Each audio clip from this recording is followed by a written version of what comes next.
seimbang, harus dikoneksi. Karena kalau cuma mikirin logika, ego, ya kan? Kalau cuma pakai hati, bego. Itu beneran loh kak, cobain deh. Kalau nggak percaya, aku udah jalanin semua itu. Yang pertama pakai hati banget, misalnya jatuhnya bego. Yang kedua pakai logika banget, ego, nggak mau. Nah, aku pengen connect nih antara keduanya. Nah, ketika connect antara keduanya, justru aku lebih hati-hati, lebih waspada aku dalam membuka hati, gitu. Kalau udah ada semua, bisa dijamin kak bahagia kak? Hmm,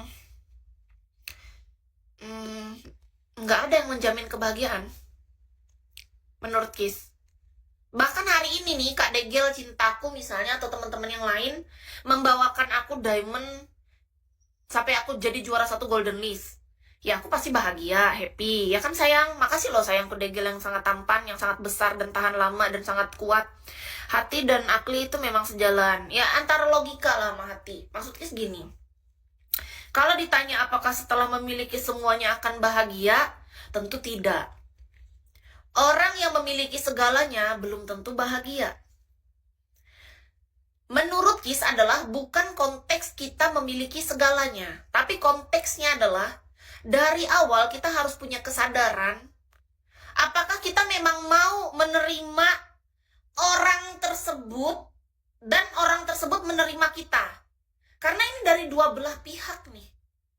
Ini kalau udah berdua artinya kita bukan cuma mikirin diri sendiri, bukan cuma mikirin kita tujuan kemana, target kita apa, kesenangan dan yang kita nggak senang apa, tapi dari dua orang, dua kepala, dua hati yang sama-sama harusnya tuh saling terbuka, membicarakan apa sih yang diinginkan, kayak gitu. Makasih ke Vanbo.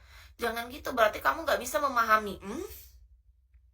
Justru kakak yang nggak paham nih menurut aku. Kakak yang nggak paham. Kakak yang nggak paham kak. Kalau kita memiliki semuanya, belum tentu bahagia. Karena menurut Kis adalah kebahagiaan itu dimiliki oleh orang yang tahu gimana cara bersyukur. Tetapi jangan memaksa seseorang untuk bersyukur sementara memang dia bukan ini yang dia mau. Dia nggak sanggup untuk bersyukur dalam keadaan itu. Contoh, aku memilih mantanku yang terakhir kemarin. Ini contoh terdekat kan, yang jelas sudah terjadi. Aku nggak bisa bersyukur dalam keadaan tetap bersamanya kalau seandainya aku masih bersamanya kak. Aku justru sekarang bersyukur karena aku sudah berpisah dari dia. Jadi tolong dipahami bahwa rasa syukur itu nggak bisa dipaksakan. Syukur itu ada orang yang bersyukur dengan dia bersama, ada dia bersyukur akhirnya dia bisa berpisah. Kayak gitu loh kak. Jadi kalau kakak memaksa bahwa kebersamaan dan pertemuan adalah suatu rasa syukur atau kebahagiaan, belum tentu. Bahkan rasa syukur tuh bisa ada dengan kita bisa berpisah secara baik pun itu rasa syukur kak. Hah? Kebahagiaan itu terletak sampai di mana keikhlasanmu mengisi kekurangan. Bahagia itu bukan ditunggu tapi diciptakan. Itu ada benarnya kalau diciptakan. Tapi yang menjadi pertanyaan adalah kakak tadi memaksakan kita harus punya pasangan. Itu loh. Enggak kayak gitu. Kalau menurut pandangan aku ya kak gini loh. Kebahagiaan tuh memang bukan kita kejar, nggak ditunggu juga enggak sama sekali. Kebahagiaan tuh bukan dikejar, bukan ditunggu. Tapi kebahagiaan tuh ada mulai saat kita hari ini loh. Artinya apa? Aku sekarang sendiri aku bisa bahagia. Sedangkan menurut kakak adalah kita harus membuka hati, membuka diri lagi, langsung ada orang dalam hidup. Nggak harus kak. Nggak harus. Bohong. Orang lain mau percaya atau enggak itu bebas. Karena kan kita punya cara berpikir yang berbeda. Wajar. Nggak harus sama. Kenapa ada orang yang bilang bohong? Ya karena menurut dia kebahagiaan dia adalah ketika dia harus punya pasangan. Nggak ada yang salah.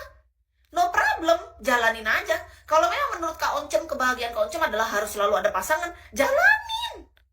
Nggak apa-apa. Tapi aku nggak sepemikiran dengan kakak gitu aja loh. Iya kita yang buat, kita yang rasain kan. Makasih Kak Dedi. Gini loh kak, menurut aku ya pandanganku nih, ini pandangan aku. Anggap aja 7 tahun aku sendiri, ya kan. Terus hari ini Kak Degel nelfon aku nih, Kis minta nomor HP dong, aku kasih nih. Terus kata Kak Degel, ketemu yuk Kis, ini tiba-tiba aku tergerak gitu mau. Yaudah ayo aku jadi LC kakak hari ini mau berapa jam kak. Aku happy tuh. Itu contoh kecil. Sedangkan menurut orang lain pasti berpikirnya gini, ada orang di belahan dunia lain yang berpikir, kasihan banget ya dia. Dia hari ini jalan sama cowok lain, besok sama cowoknya lain lagi, besok sama berondong, besok sama om-om, besok sama koko-koko. Pasti dia nggak enak tuh di mata orang. Karena di mata aku juga orang lain bisa jadi nggak enak di mata aku, karena aku menempatkan diri posisi dia, sementara kita adalah karakternya beda. Kita beda, Kak. Ada orang yang memang bahagianya seperti itu, kita bahagia seperti ini. Bukan berarti memang dari awal kita seperti ini, enggak. Manusia itu selalu mengalami perubahan. Jangan dikira aku bahagia sekarang nih sama seperti diriku 10 tahun yang lalu, beda. Aku 10 tahun yang lalu itu aku, cara berpikirku dan cara aku menjalani hidup, gaya hidupku seperti itu. Nah, aku yang sekarang nih beda. Manusia itu selalu berubah. Menurut Kis, 7 tahun belum bisa menutup luka dalam.